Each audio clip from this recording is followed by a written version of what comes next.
Blindside Blitz, where we break down everything the AFC on our way. Lately, it's been a lot. The Texans are surging with a defense that's playing lights out, and the Colts, they're stumbling at a crucial moment in the race as Titans here for the playoffs. And then there's the officiating. Usually one of the storylines of the season for all the wrong inconsistencies, momentum swings.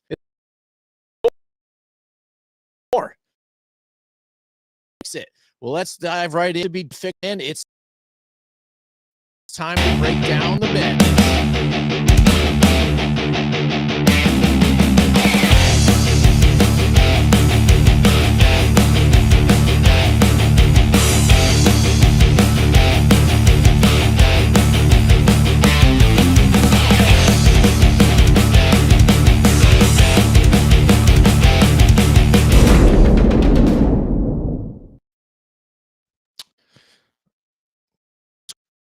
To another episode of the Blindside, buddy. Welcome, and I am joined by my co-host, Mitch. What's going on, everybody out there? Welcome back for another show of Blindside Blitz. Jim, how the hell have you been doing? Because I gotta tell you, today has been a whirlwind of snow hitting us. Messy roads. Yeah. Get very delayed on everything. And now we're here to talk about football, what we know and love. How are you, my friend? How did you survive today? I only work down the road, so it's all good. But yeah, I'll get a snowy, wintry day. Cup of hot cocoa right here, even too, to ready to go. So yeah, AFC tonight. We're a lot has changed. So we still have Patriot, Denver Broncos edging time, but the story going on with the Colts and they're slipping, some the Kansas City Chiefs lose, which was exciting too. Thanksgiving,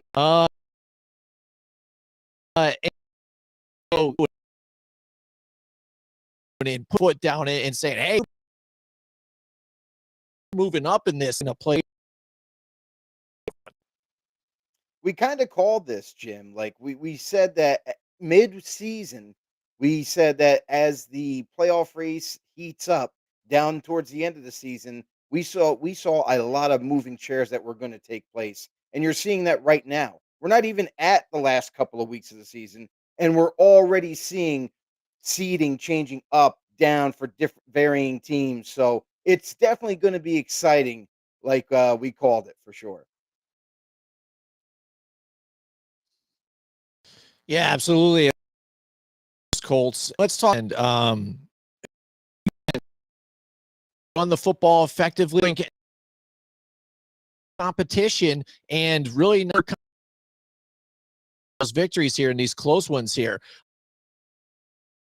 The top teams in that AFC were one run, and now there's a not win. And we know that at the end of the season are the ones to watch out, and you don't want to be what we'll have Daniel Jones coming up, and now he also with an injury. Indiana needed those other teams really surging. Yeah, Daniel Jones, he's got a hairline fracture in his tibia. What was reported. It's got to be a little concerning too. Like going down. I know it shouldn't affect his play, but if he takes one wrong type of hit, it could end his season. So, the Colts right now are really struggling. It's almost hard to watch at times, and they need to find their groove. They need to get it back. They need to start gaining momentum instead of falling apart down the stretch. So hopefully they can kind of maybe pull away a win this week, maybe kind of tack on to that and see just how they can shape up when it gets to the end last week and see where they lie for the playoffs.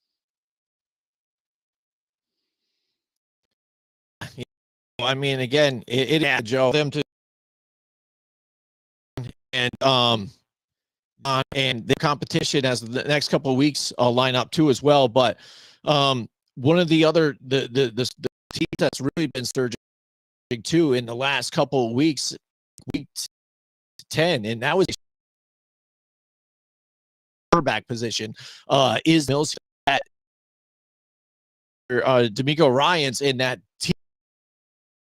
So a top ranked too defense, even number one in as well points allowed, passing yards per game is rushing yards per game. They're fourth. I mean, top overs too on top of it, and attacking quarterbacks, which is key, especially come playoff time. So this team is the team you don't want to see right now. Right at the quarterback now, it is right. To get back here and be healthy coming to the playoffs, and with that defensive here and not turning the ball over, face out. Yeah, and honestly, like they're hitting their stride at the right time in the season. They're getting healthier. They've made some moves. You even saw the emergence of rookie Jaden Higgins, who now is starting to take over the second wide receiver role for them.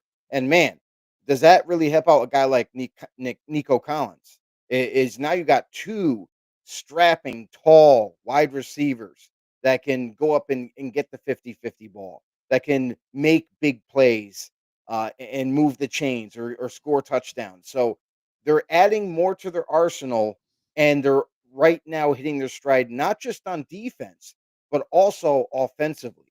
You're also seeing the running game start to pick up with dual threats in Woody Marks, who's actually really kind of put on a really good show so far this season for Texans fans, and Nick Chubb, who was newly signed this offseason, who's also starting to make his name known.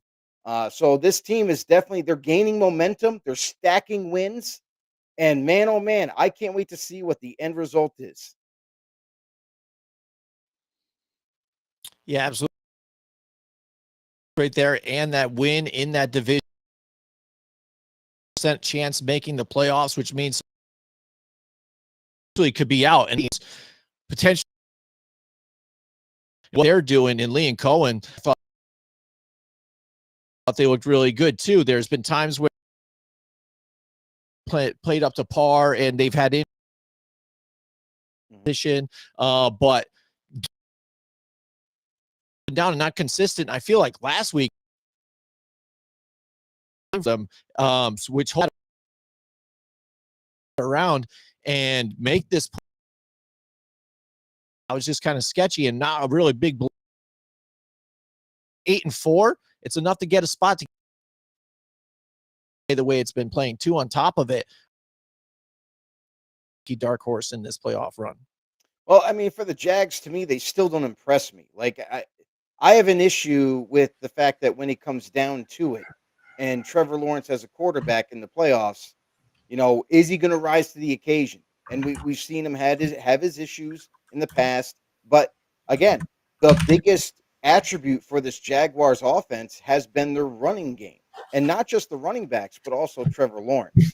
So you couple that, and if they are able to get back on track in the passing game with Trevor Lawrence, and also kind of go coincide with their defense and how well they've been playing, there's really, it's going to be unexpected, but honestly, like they could do some damage when they get to the playoff race. Hey everybody, this is William Del Pilar here. I'm the better looking half here. Joe, sorry to jump in like that. Jimmy's freezing a little bit there, and he's going to see if he can take care of that, maybe reboot the router. And, regarding your take on the Jaguars, I don't disagree, but my problem with the Jaguars, they're so helter-skelter. He'll look decent.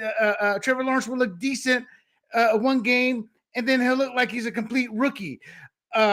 I don't know if they had the stamina to play consistently for the rest of the year to even make it in. That's a tough division. And I think right now the Colts maybe they're struggling, but I think it's a matter of the Colts getting their sea legs and learning how to win.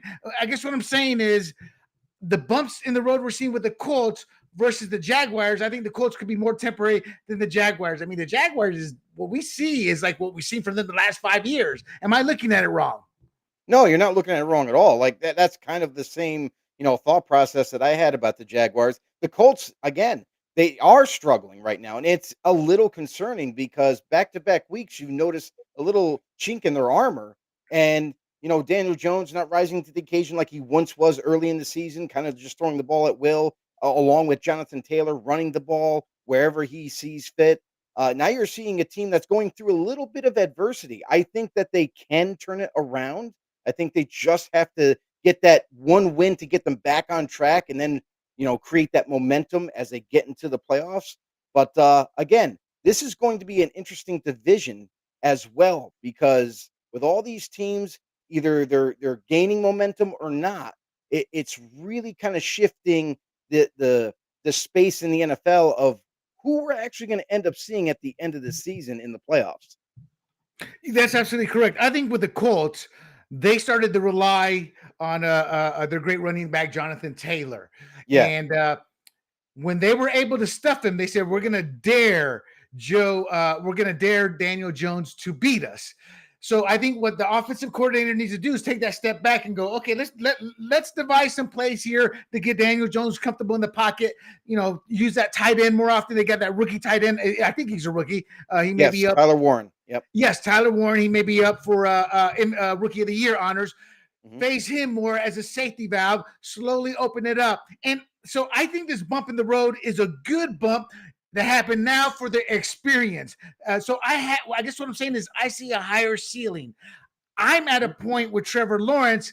I don't know if he has any more ceiling. I think what we see is what we get. In his defense, This is his fifth or sixth offensive coordinator and playbook. He may be in the same position as Daniel Jones and learning a new offense. But I think what they truly lack, the Jaguars, that the Colts have, is a damn running back.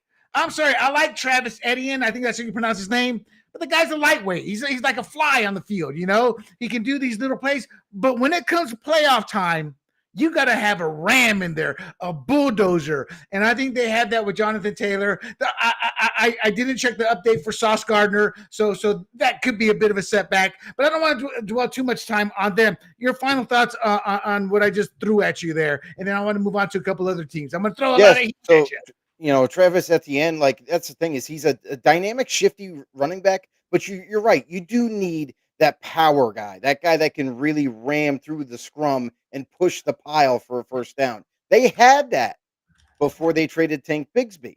Tank Bigsby was that guy for them, for the Jaguars, and now he's with the Eagles. So I feel like that was a mistake on the Jaguars' part. Now they don't have that kind of tough, rugged type of running back. And that might hinder them as they try to push for this playoff.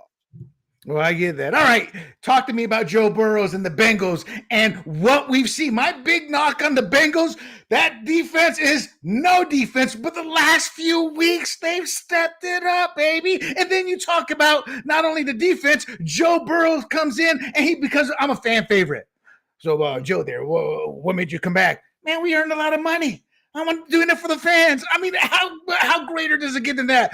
So that's storyline number one. If this defense keeps up, Joe Burrows is there. And no disrespect to Flacco. I thought Flacco helped, even though they didn't win a lot, he kept that team together. And instead of blowout losses, he made them believe in themselves a bit by keeping games close.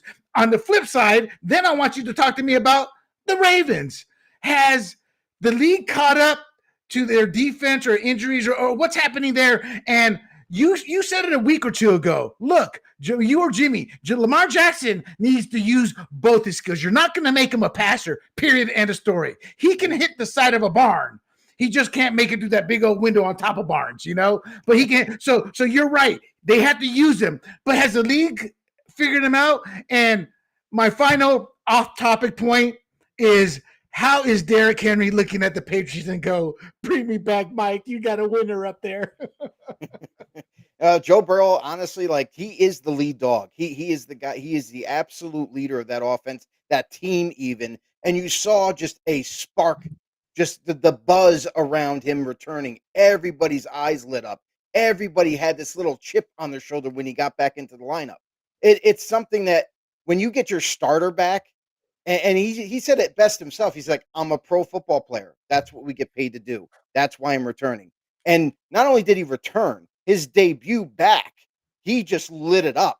I mean, he was slicing and dicing, and that was even without T. Higgins in the lineup. So just imagine with T. Higgins returning to this lineup, what this offense is going to be able to do. And you're absolutely right with especially the Bengals defense on how the last couple of weeks they started to get a little bit better in terms of every aspect, every level of their defense. So if they can ever get Trey Hendrickson back healthy and put him into this defense and see what they can really accomplish as a whole, who knows? I mean, I don't think they're out of it yet. Yes, there's a small percentage that they make it, but when you got Joe Burrow back in the saddle, who knows, right? Right. They're 6-6. The Steelers are 6-6. They're only 2 games back. And let's go to the Steelers real quick because I did a topic on this. I don't know if I wrote an article, if I talked about it in the podcast, but the Steelers have a tradition of we are the biggest losers in NFL come the second half of the season. TJ Watts is a stud the first half, but then kind of dies out the second half. We the rusty steel curtain, people. That seems to be repeating itself. Yeah, what you saw this week too, which was interesting, is the cornerback that they have, Darius Slay, is now have been released. They're moving on from him because of the changes that they've already made in the secondary. They even brought Asante Samuel. They signed him to their practice squad a couple weeks ago just to learn the defense. Now he's ready. They called him up today to the active roster. So you see little changes being made in the course of the season because they too know that they are in the playoff hunt. They want to make the playoffs. They want to go far with Aaron Rodgers. Now, I don't know if he's going to be able to pull off Houdini like he did in Green Bay, but it's semi kind of working into Pittsburgh. So they're going to do whatever it takes, whether it be bringing in a player late into the season to integrate into their defense, and hopefully that turns into problems for other offenses. But I gotta say, like the Steelers again, they are fighting just like the Bengals are fighting, just like the Ravens are fighting for that division. Right. And for the audience out there, in my previous life, I was a fantasy sports pioneer, but I was also paid to be an NFL analyst on a lot of radio shows. And the one thing I noted about Mike Tomlin is a man's man. However, he's also old school. And what people don't realize about Tomlin is that he won his Super Bowl with Bill Cowher's general manager, with Bill Cowher's players. He went to his second Super Bowl that he lost against Green Bay with those type of players.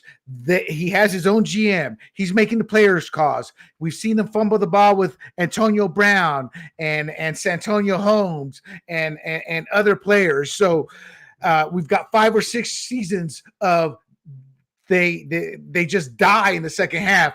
I think sometimes a coach has worn out their welcome. I am a hard pusher. I drive people. I realized in my careers that I had like a 5-year shelf life at any job before I got burnt out and they got tired of me pushing. And I'm wondering if Mike Tomlin, before we move on, looking into your crystal ball, if they don't make the playoffs and this swoon continues, do you think they're going to be making the change? You know what? I've kind of been on the fence with Mike Tomlin too, because Pittsburgh Steelers normally don't like to change their head coaches. No, they don't. Yeah. But on the other hand, you look at him, how successful he's been with Pittsburgh up to a point. Now, like he's always had a very good football team in general. But if you can only make round 1 of the playoffs, or you can't, or you just missed the playoffs in the past few years, questions are going to arise. And if he misses the playoffs yet again this year, I got to tell you, like I'm not for firing Mike Tomlin, but I could see it happen because the Pittsburgh Steelers, with the talent that they have and what they've been able to build, they've already set the foundation. Now they just further build upon it. Maybe it might be time for a coaching change. I think so, and I want to jump back up. I'm looking at my brackets, and I'm having to jump in for poor Jimmy. And for the audience, I don't think we're going to get Jimmy back. His area is having some kind of outage, so apologies on that. I'm not as good, but I'll try to cover. You're doing great. You're doing great. Let's go to the Patriots here real quick. Just to show people I'm a good-looking man. I know, I admit it. I look young, but do not quote me, people, but if I remember correctly, the year after I graduated, my high school team went to the state championship and they faced Drake May's father, Mark May. Wow. Yeah. That's Mark May was a stud. And what happened, he got drafted, to show you how old I am, he got drafted by, I want to say, the Tampa Bay Buccaneers, like in the 11th and 12th round, when they had that many rounds. Wow. And the reason I know this is because I followed him. I followed all the guys who went pro. One of the guys who went to rival high school, I can't remember his name, won a couple of Super Bowls, one with the Redskins and played for the Vikings. He was safety. He was a quarterback in high school, became a safety. But that said, I just had to toss that tidbit out. He has great genes. And for the record, Mark May never made it. And the expert said he had a dead arm. He was just pitching was his first love, and playing both. He just had dead arm by the time he got to the NFL. But that said, I'm impressed with the poise of Drake May. Now, don't get me wrong. He doesn't look special out there. I don't see, oh my God, this is the next greatest thing since sliced bread. But what I do see is a young quarterback who is smart, who plays with poise, who shows that he has not necessarily the intangibles, but has the intellectualness to understand what's happening on the field. Mike Vrabel, and thank God he got rid of that mustache. Bro, you look like a bad porn actor with that mustache. He hit it too. He absolutely hit it. So how far? They don't really have a strong running game, and I think he's too young. But at this point, talk to me about what Vrabel has done and what you see in Drake May. Yeah, we've given a lot of accolades to Mike Vrabel and what he's done with this team in a short amount of time. Just being hired as the head coach in the offseason, everybody was super excited just about Vrabel returning, not only as a former player, but also now their head coach. He's kind of really turned this team from upside down to right side up in a very good way. You look at the key additions that they made on defense and offensive line, wide receivers they brought in. You look at the draft, they drafted Von Henderson, who looks so special, so impactful, and a guy that is an absolute highlight waiting to happen. And you put that all together, and not just the great coaching staff he assembled, but with this team now, with Drake May, who really only needed an offensive line, some weapons to throw to, and this defense capitalizing on what they're able to achieve right now, healthier than ever. The sky's the limit for the Patriots, honestly. Drake May, like you mentioned, he's very accurate. He's smart. He anticipates. He is very calm under pressure. You already seen that. And oh yeah, by the way, if his throwing arm doesn't beat you, he can take off with his legs if he has to. So he's got all the key elements of a good quarterback play. Now, he has every attribute to be a great quarterback in the near future.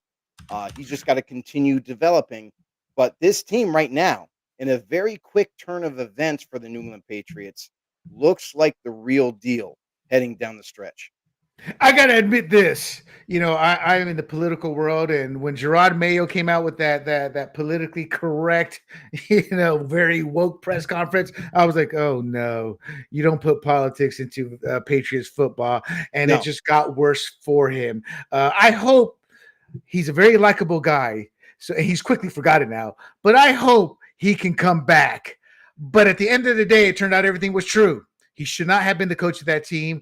The owner, Kraft, made comments to the fact that he wished he hadn't given him the go so early on, or else he would have gone somewhere. But I like Gerard Mayo as a player, as a human being. So hopefully he can come back. But Mike Vrabel has taken this team to heights we haven't seen since the glory Brady days in terms of expectations and fan support. Now, on the Broncos, I think they're living on borrowed time. I see a lot of good intangibles, a phenomenal defense, but it's like they're on the right side of a lot of these close wins, like the Chiefs were, but in the Broncos' defense, it's not when you faced the Chiefs last year, it was all right, the Oakland Raiders are playing the Kansas City Chiefs and the NFL refs. The Broncos are doing it without the NFL refs. But I'm biased. I'm not a big Sean Payton fan, but that's what I see. Prove me wrong. What do you see in there that's a positive that you think they could go to the Super Bowl? I think they'll be one and done in the playoffs. This is the interesting thing is defense wins games and it also wins championships. Super Bowls, Now, yeah. that saying is very true.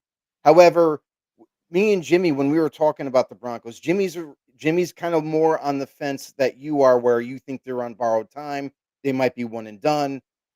I'm under the sense that I've noticed little intricacies when Sean Payton calls games, where it's almost like he's going out of his way to protect his quarterback early in games. And then when he needs to open the playbook up a little bit more, throw the ball down the field a little bit more, he starts to open it up at the end.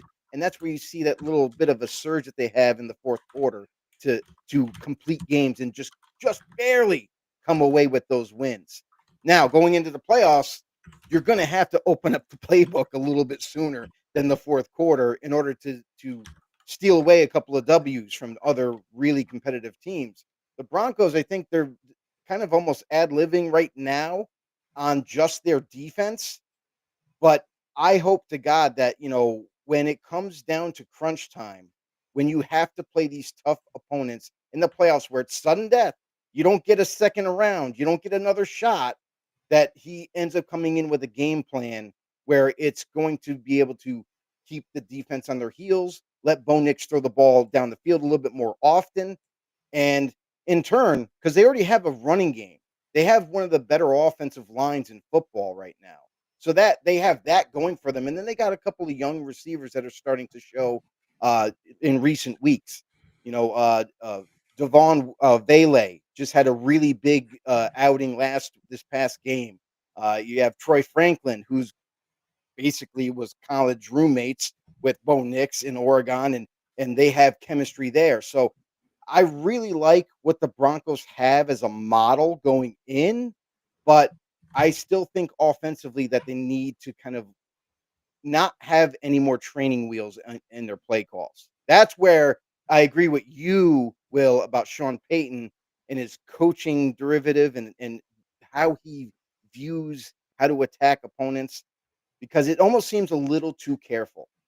Right. And that's always been his problem. One Super Bowl, he had teams that should have gone much farther. Now, granted, I'll never forget, and I'll never forgive the refs for that horrific play call where the guy tackled the Saints receiver. It's like, come on, you moron. Yeah. And it's the same story. I have no love for these coaches, especially the Hockleys. A bunch of steroid takers affected their brains. Get the hell out of here. Get out of the NFL, you fools. All right, let's keep moving. To a lesser extent, I'm no longer the fantasy or NFL analyst I used to be, but on the surface, I don't see similarities necessarily on the field, but I see similarities in how they win, and that's the Texans in comparison to the Broncos. They're winning with defense, and one thing, they've got a strong defense. Do the Texans have enough to win the division and do anything? Because I'm not seeing anything special out of their offense. I haven't seen anything special out of the offense since Stroud's rookie season. And I give credit to David Mills, and you're right. Throw the damn ball to Nico Harrison. Is that his last name, Harrison? Nico Collins, whatever the hell you are. Throw it to him. So what do you see there? To me, it's a defensive team, and defense wins championships, but you got to have some offense, people.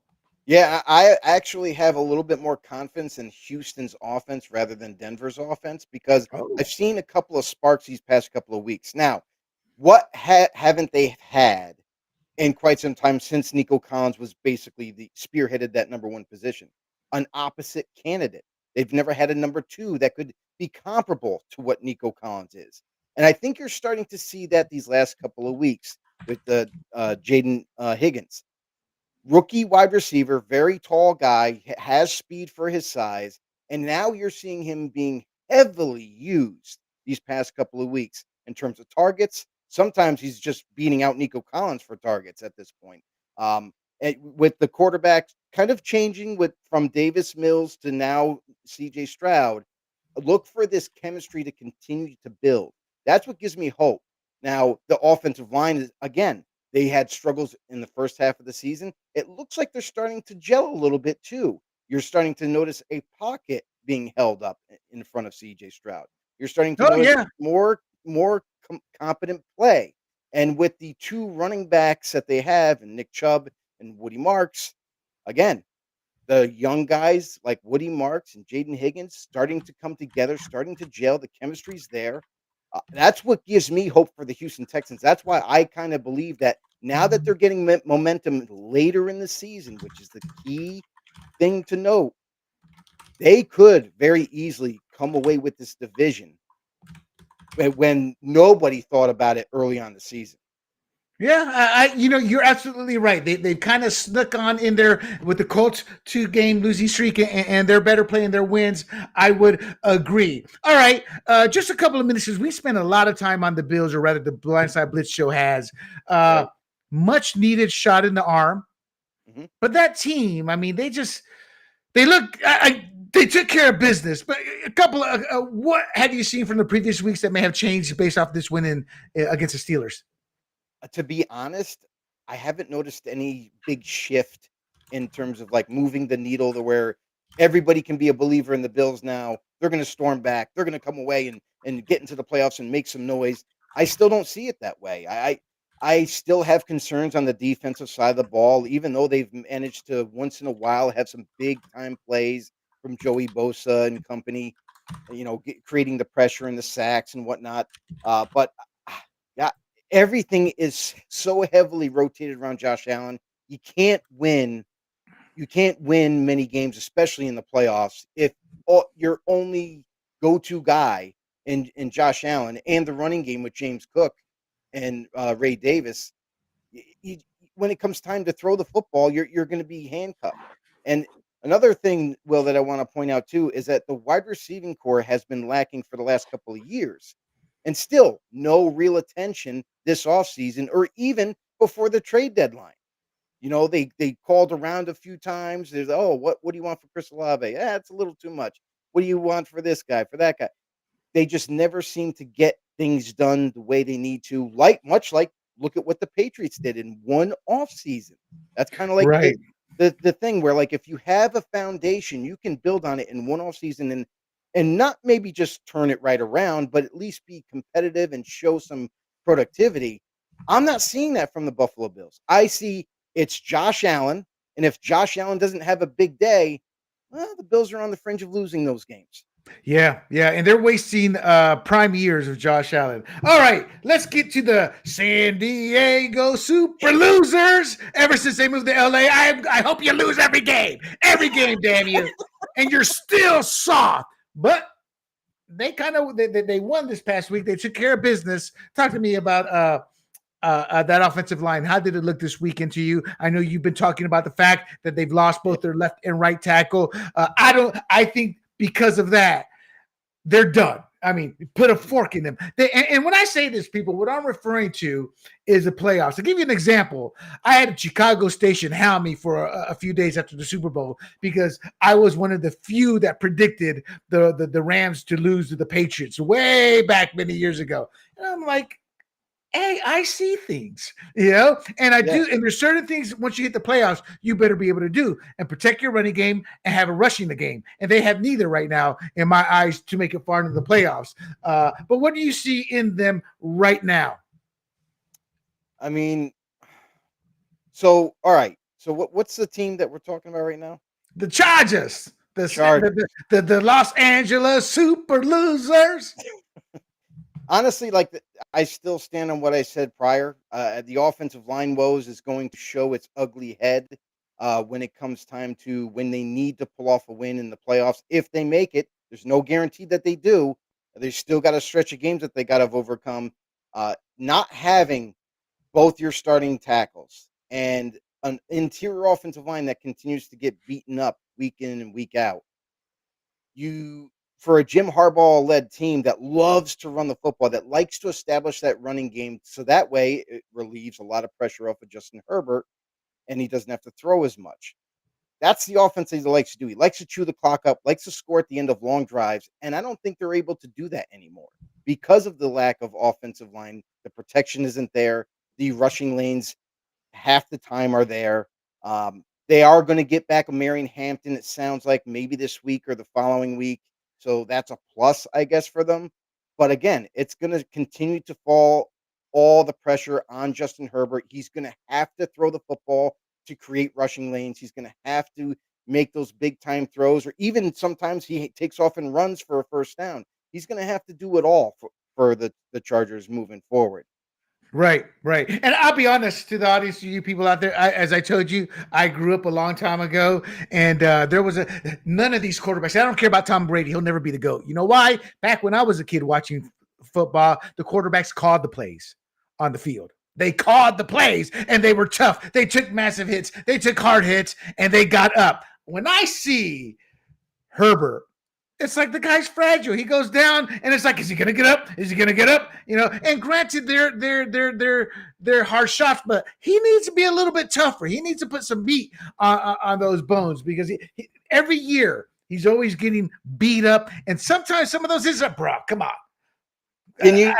Right. I can put a skirt on my sister, and she's like, "Hey, like that and get up." You know, she's not Russian. That doesn't wear combat boots. Yeah, you mentioned about how he needs to get a little bit tougher. Well, he just injured his non-throwing hand in this past week's game. You saw it come out. It looks like, from what I saw from the video, it almost looks like he broke a finger on that non-throwing hand. And that's why his hand looked a little weird, like it looked like a cosmetic replacement almost. And that might lead to other issues down the road. Pain management, taking snaps under center. We saw that, how he heavily favored his throwing hand over everything whenever he was catching a snap or whatnot. So watch for that too about with the Chargers. Not only is their offensive line banged up, but now their quarterback is also banged up. And people, I'm not saying he's soft. I'm saying he's fragile. There's a difference. I'm not going to take away from his stuff. He got out there and played again. All right, now let's go to one of the rivals. Look, as bad as the Chiefs are, they're only 2 games out, and there's still more than a handful of games left. Now, it seems like finally the NFL got the cue. Man, we can't cover for them anymore, and it's no longer the Kansas City Chiefs versus the the Kansas City Chiefs and the NFL refs versus the Cowboys. And lo and behold, they're 6-6. I still think they are a deadly team you do not want to face each week, and if they get in, because of their experience and because they have I don't care what anybody says, in my opinion, the best quarterback in the NFL, Patrick Mahomes, they're always going to be scary. But what do you make of this turn of events? So for the Chiefs now, they are a sneaky and dangerous team. They are definitely the best 6-6 team there is in the National Football League. Because here's the issue that I think teams are kind of overlooking in a sense. Look at the Colts game. The Colts, when they stormed out and had that big 21-point lead, is almost like they took their foot off the gas. They said, we're pretty comfortable. We got the lead. They're not going to come back. We got this. This is a Chiefs team that has always had the never say die attitude. When it could be 2 seconds left in the game, and they still think they got a shot to go down the field. Right. So Patrick Mahomes with his cannon for an arm, and his mobility, which a lot of people still undervalue, still underrate, I would say. Defenses still look surprised week to week to see how fast this guy actually is running down the sideline. Exactly. This is a very dangerous team. Now, they are a little bit limping. Some things aren't going their way. However, because of all this, and I wonder the teams that are now going to have to face them down the stretch, if they get an opportunity to knock them off, they have to take it. Unlike the Colts did not do that. But once you get a lead, you got to maintain that lead, play the same defense that's been working. Do not deviate from that. And that's the only way you're going to beat this Chiefs team. Now, they are on the fence. They are 6-6. If they get a couple more losses, it's possible that they might not make the playoffs. But as if you're a betting man, I'm betting that the Chiefs somehow, some way, at least get a wild card. Correct. I'm in the same boat there with you, Joe. It's their deadly team. I think that's the biggest story in all of sports if the Chiefs don't make it in the playoffs. All right. I used to have a big knock against Caleb Williams, but winning kind of puts the dagger in the heart. You know, he held on to the ball too long, didn't always read the field. But I kind of view the Bears right now like the Broncos, one and done. They're not yet ready. They're on a hot streak, but kudos to them. What's your take on the Bears? Bears are interesting right now. You know, Ben Johnson just won all season, guys. Won all season. Ben Johnson, the new head coach, comes in there, makes a big difference in Caleb Williams and his play. Like, there's no doubt about it. He's almost like now his offensive playbook is not the simplest thing in terms of verbiage, in terms of learning what his keys are and whatnot. However, they've been working diligently all off season. Early on in the season, you saw the same kind of Caleb Williams holding the football, not knowing where to go with it. And now, when we're just past the midway point, you're seeing a little bit different type of Caleb Williams. You're looking at a Caleb Williams that knows exactly where everybody is, that is going to deliver the football on time. And that makes him dangerous because he also has one hell of a set of wheels. Because if you block covering everybody and you let that guy leak out, he's going to take that yardage. So you're seeing a very different Bears team with a brand new coach, new staff that is really putting it all together. That I believe already had the defense in place, but now you have the counterpart with the offense starting to click as well. This is a team that has actually surprised the hell out of me. I never thought that even though they had the defense, I wasn't too keen on Caleb Williams coming into the season and making a run for the playoffs, let alone being competitive. So this is a surprising Bears team, and honestly, let's see how they finish. Okay, so I'm going to ask you this question, and do you want to hear my response first, or do you want to give me yours, and then I give you the correct response? What do you? I'm kidding. So Ben Johnson, Mike Vrabel. Let's say they win out. Mm-hmm. Who gets Coach of the Year? Mike Vrabel. Why? Because Mike Vrabel came into a new team just like Ben Johnson, but the one thing that he did is he had to correct a lot more issues. More issues on the defense he had to correct with position players, offensive line issues where the Bears kind of already had their offensive line in place. They didn't really do too much. The weapons were already there. The quarterback was already there. Drake May was already there for New England. However, this guy, it's there were amazing. More knocks on May than there were on Caleb. That's why Caleb was number one overall. You know, I had it the other way around. When I was doing my scouting, I had Drake May above Caleb Williams. Caleb Williams he wasn't over Jaden Daniels in my book. He wasn't who else was there? Trying to think. But anyway, I didn't have Caleb Williams really high on mine. I had him in the top 4, I think. But again, I just think that Mike Vrabel, for him to come into that team that needed a lot more in terms of direction, in terms of coaching, in terms of player personnel, I think that's where he edges out Ben Johnson. I'll be honest. I had Caleb Williams out of the first top 5 rounds. When you paint your fingernails and you cry in mama's arms in public, you're out. Yeah. You know, of course I'm being sarcastic here, but I did hold that against him. I would actually give it to Ben Johnson. And I'm not saying that I'm right, but I look at that division, the Packers, the Lions, and before the Vikings fell apart on paper, they were supposed to be competing. And Vrabel is facing the Jets twice, the Dolphins twice, and the Bills are the legit deal. Now, that said, the reason I'm not saying, hey, I'm absolutely right in my thought process is because those are 2 divisions where it doesn't really matter what the record is. A lot of the times they play each other tough, especially with the Dolphins and Bills but that's how I would look at it. Because look, Green Bay, some people claim they've been up and down, but some people say, hey, that's a Super Bowl contending team. The Lions, Super Bowl contending teams, and you don't hear anything about that in that division going into the season outside of the Bills. You know, so there's various ways to look at it, but like you said, let's see how the season plays out. Okay, I want to get into some side stories, but I do want to finish getting your opinion on some of these other playoff contending teams. So, real quick, talk to me. Let's talk the wild card, and actually, it's not even really the wild cards. It's too early because the Packers are literally a half game back just because they played one game less than the Bears. So talk to me about the Packers. I see a helter-skelter team. I see a team that can beat the hell out of the best team in the league, and then the Cleveland Browns take them out.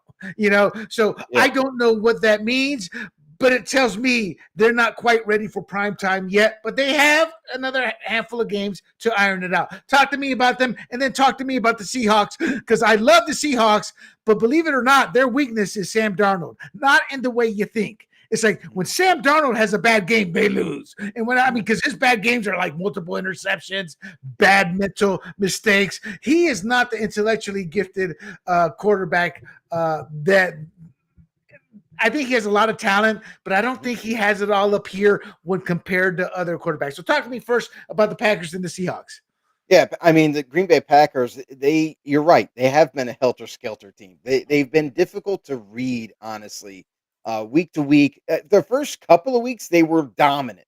They were just dismantling their first couple of opponents, and everyone's like, and then they pulled off the trade for Micah Parsons, and everyone's like, oh, wait for this Packer team now. They're going to be on their way to the Super Bowl, and then I thought that. I don't know what happened. And then we went off the tracks somehow. And got back on, and then we fell off again. And then it seems like this team has been so inconsistent to this point where I don't have any confidence in Green Bay anymore. I don't. Defensively, they show up sometimes, and then other times you're like, what happened? And then offensively with Jordan Love, what is it? This guy looks like, at times he can look like a Pro Bowl player, and then most of the time it's like, this is our starting quarterback. Like, what is he doing out there? He's throwing it out of bounds. He's not hitting the right guy, and it's not all his fault either, because it also falls on the side of the wide receivers dropping the football way too consistently in key moments, first downs, touchdowns. It's just not all adding up. So the Packers, I don't know what to make of them, to be honest. Joe, I don't think they've ever recovered from that when the powerhouse Cleveland Browns came into town and beat the hell out of him. I just think that, who knows? Okay, talk to me about Darnold. I love the Seahawks. I become a fan just because they are the team. When an opposing opponent comes in, they know, oh, hell, this is going to be a physical game.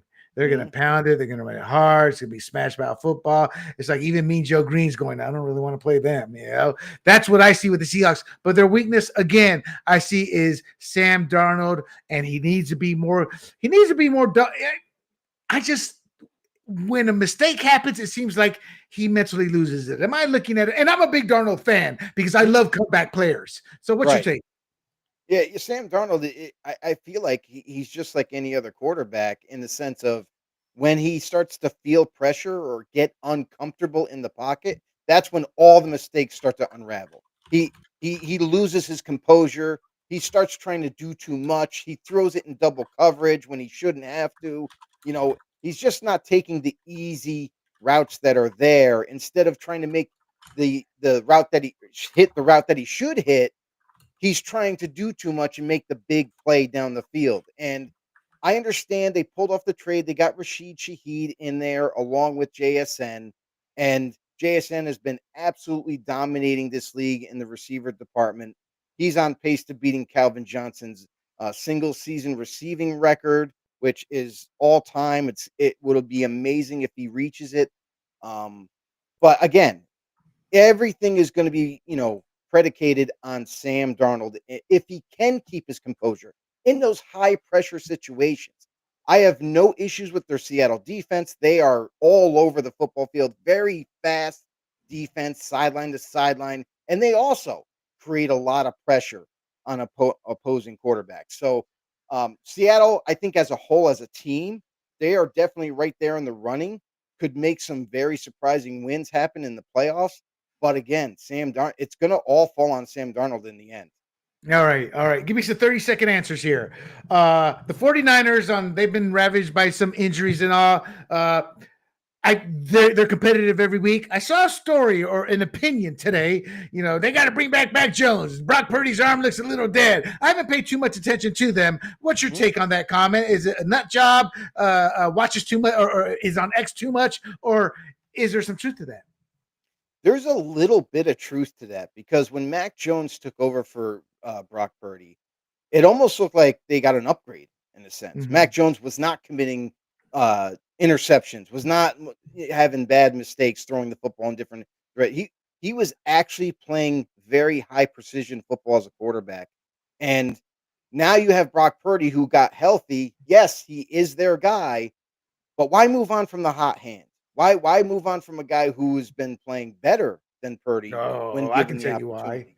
So, You uh, with Brock Purdy coming in, he's making money, get all that part of it. But uh, if you want this team to go farther than what it looks like it can end up, I mean, I have my issues on the defense. That obviously they don't have Fred Werner, they don't have Nick Bosa. They're missing some key elements to that side of the ball as well.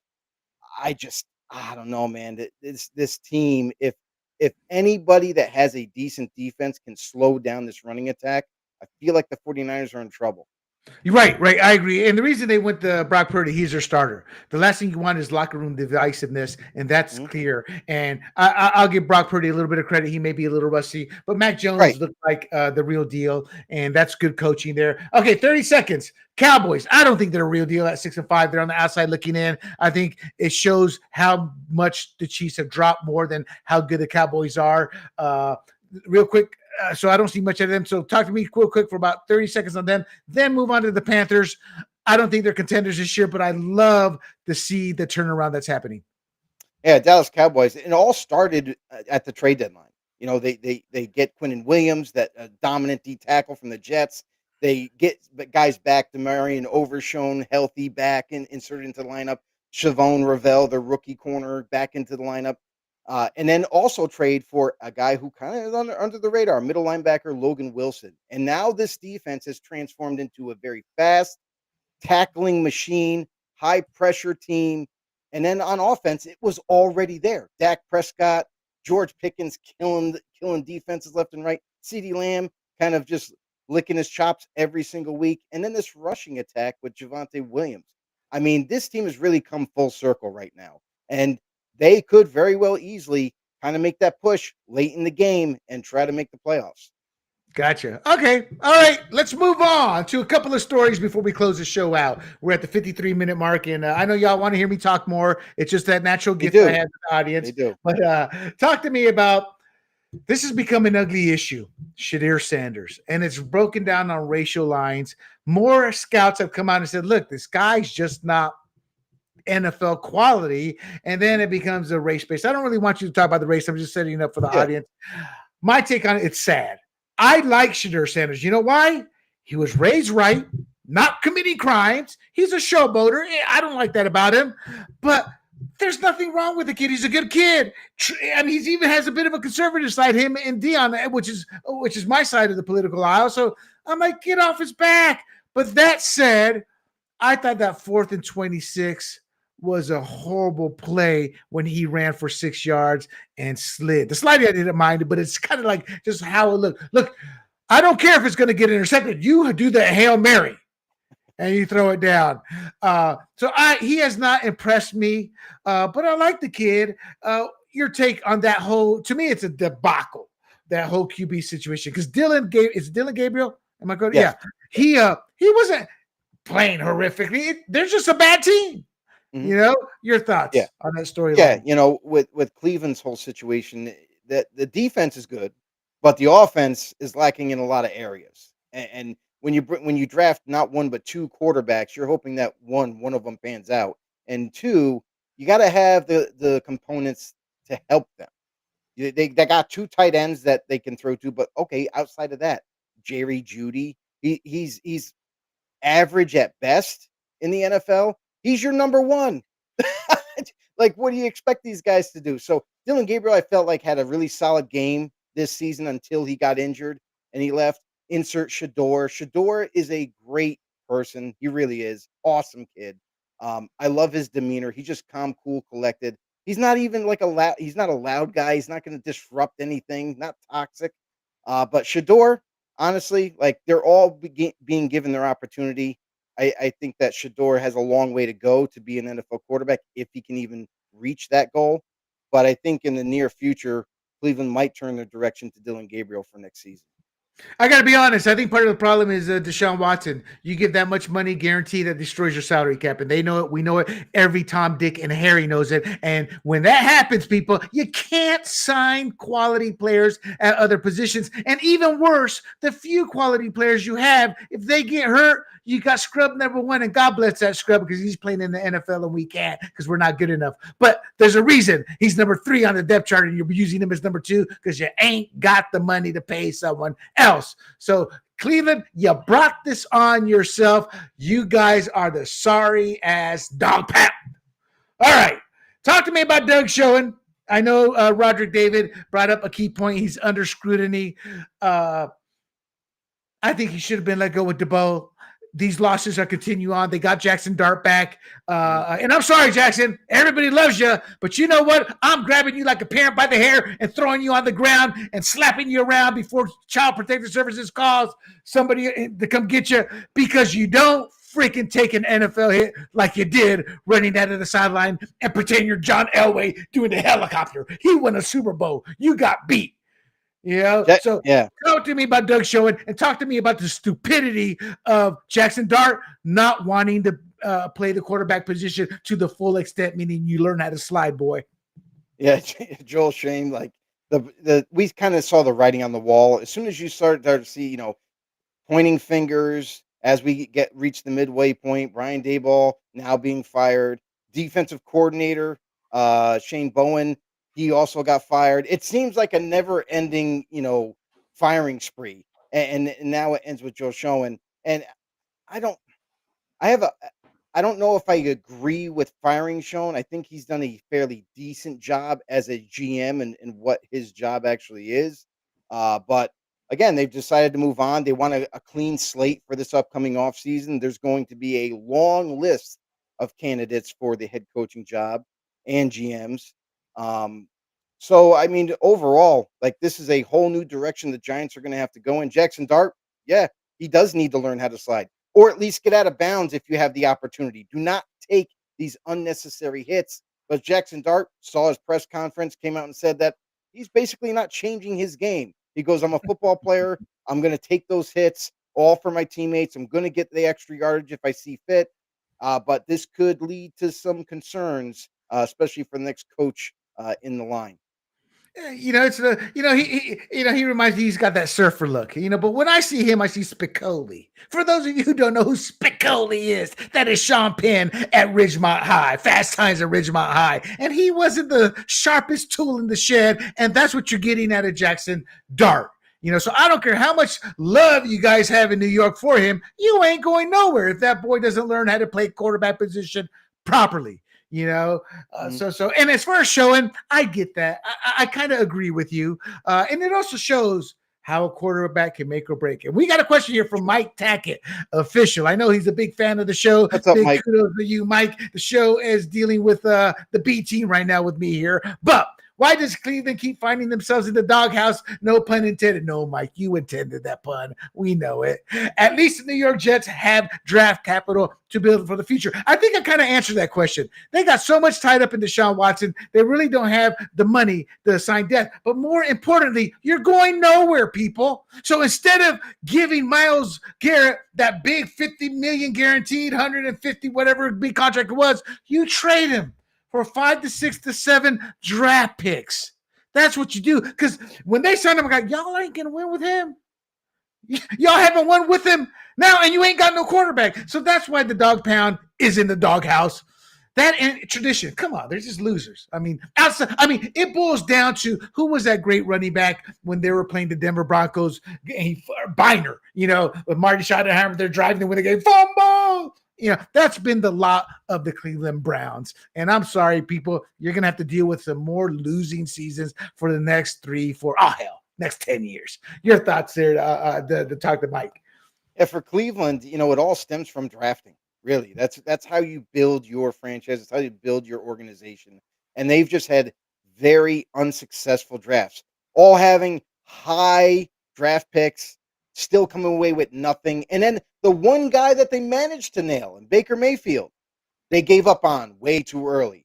And here he is doing big things in Tampa Bay. So, Cleveland fans, you're in for a long, miserable bunch of seasons until this team seems to turn it around. It is absolutely abysmal. I don't know what they have to do. I mean, obviously, part of it's going to have to be that find the right GM for one, and right coaching staff even, because Kevin Stefanski ain't it. Kevin Stefanski is a run-oriented guy who has been seen as a quarterback guru in some circles, but guess what?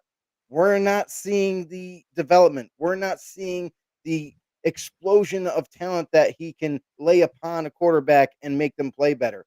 Not seeing it in play calling, not seeing it in grooming. So, yeah, I think Cleveland needs to and again, take the same route that the Giants are taking currently and clean slate, clean house, start over and see what you guys can do in the next 5 years.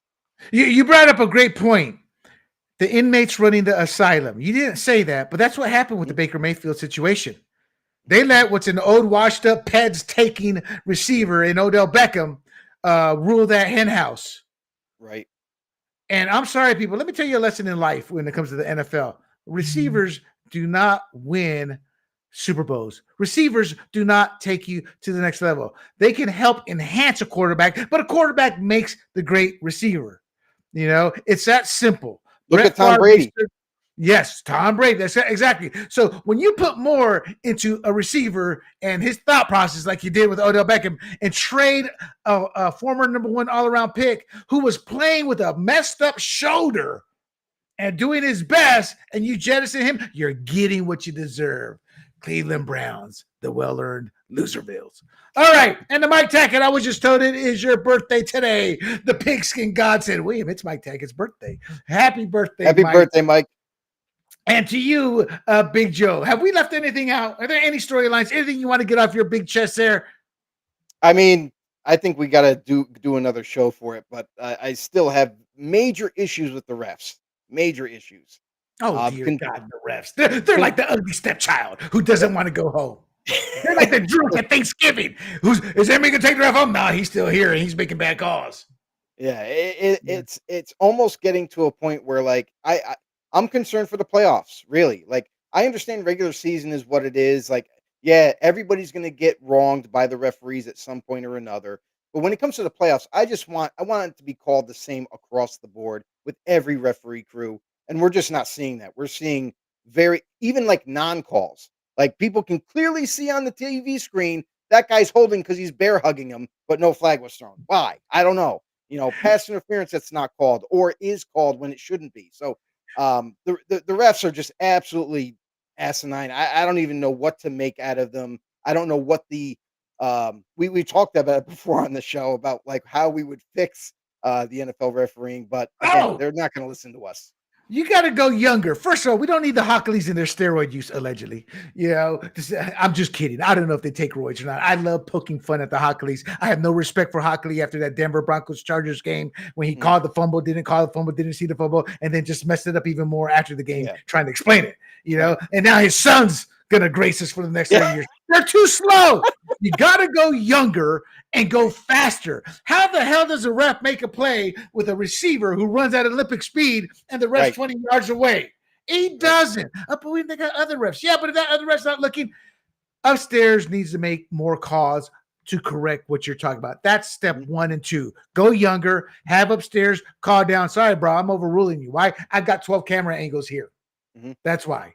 And I understand there's those difficult calls when they're in the pile and that, etc. Yeah, one more thing, Will, and I want to actually bring this question up to you. I don't know with the Hawkeye technology that they implemented this year with the football and the sensors in the football, and I thought going into this season that they were going to utilize that technology for those scrums, for those places in the play where you can't see the ball to track it and find out where it was on the field. That's how I envisioned it.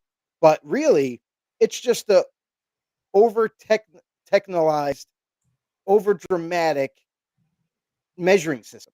at the Right. end. Well, It's that was always where the ball's placed, right. which was the problem in the first place.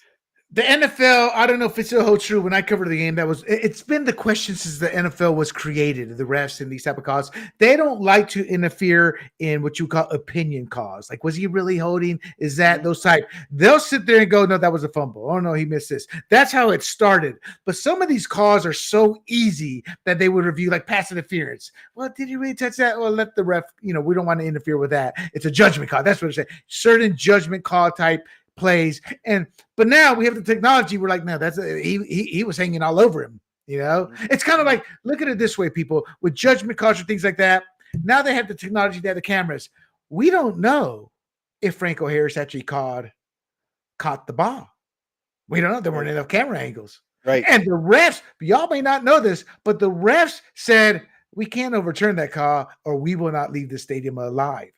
That actually went to the master. Now they have the technology to go. We don't care about that. We don't worry about that. We have the actual technology. Now, it's like some of these, like a tush push. Let's say there's a fumble in there and you can't really tell. Yeah, okay, we get you can't handle that, but you can handle a lot of the other stuff. And real quick before we go, Justin Tucker was tried out for the Colts this week. For you those that don't remember, Justin Tucker is the former All-Pro Raven kicker.